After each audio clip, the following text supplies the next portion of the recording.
Sorry, my mic wasn't on. Here, let's try that again. Are you dealing with relationship conflicts?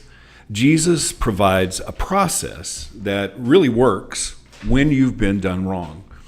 Jesus said, settle it face to face. Good morning and welcome to 755 Live. For about 5 minutes, you'll hear all about easy to remember soundbite versions of what Jesus said. And the point is to help you experience life to the fullest the Jesus way. Today's Jesus Said comes from Matthew 18, verses 15 through 17, and we're reading from the New Living Translation today. Jesus said, if another believer sins against you, go privately and point out the offense. If the other person listens and confesses it, you have won that person back.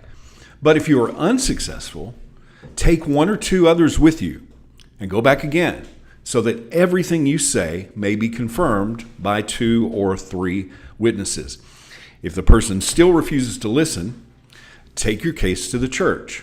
Then if he or she won't accept the church's decision, treat that person as a pagan or a corrupt tax collector. Now, you probably aren't a very good mind reader. Neither am I. Jesus said that we should settle things face to face, in person. And sometimes when we don't, we try to read the mind of who we have something against or who we think has something against us. And Jesus gave us 3 very simple steps to deal with someone who has done you wrong. Reconciliation is the key to relationship and belonging. And mind reading isolates you into this us against them mentality that leads to anger, fear, and anxiety. And if you don't deal with the conflict, your own internal conflict will directly impact many other things in your life.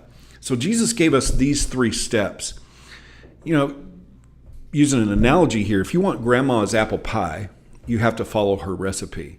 And if you don't follow the process, the recipe, these simple commands of Jesus, you won't get reconciliation or the right kind of reaction to those who don't respond like you don't want them to.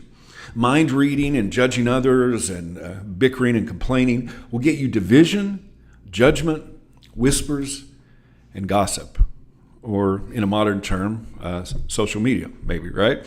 And here are some little known facts. The way Jesus outlined dealing with fault and conflict among other believers in Matthew 18 does not include passive-aggressive social media posts. The recipe does not include going to someone else to talk about someone else. If someone wrongs you, the right thing to do is to go to them personally. Gossip and complaining to others is easy. But what Jesus said is better.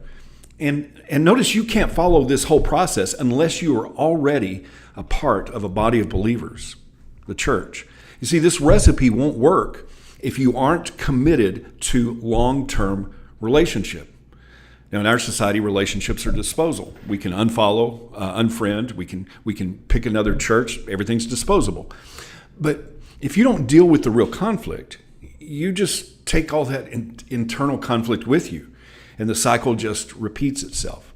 The Matthew 18 recipe is 3 simple steps in order. But unfortunately, most people just jump to the consequences of step 3 without even trying step 1. First, you're to go directly to the person who has wronged or offended you. Most conflict is simply a lack of communication and understanding. But if that doesn't work, then you're supposed to take someone with you so that there are 2 or 3 witnesses. And then the very last resort is to bring it to the church, a group of Jesus followers doing life together. Then, and only then, if it still doesn't work, the rules of relationship need to change. Those are the steps. But here's the attitude that you need to actually follow these steps. In Galatians 6, it says, "Dear brothers and sisters, if another believer is overcome by some sin, you who are godly should gently and humbly help that person back onto the right path. And be careful not to fall in the same temptation yourself." And it says, verse 2, "Share each other's burdens, and in this way obey the law of Christ. If you think you are too important to help someone, you are only fooling yourself. You are not that important. You see, reconciliation isn't about fixing each other.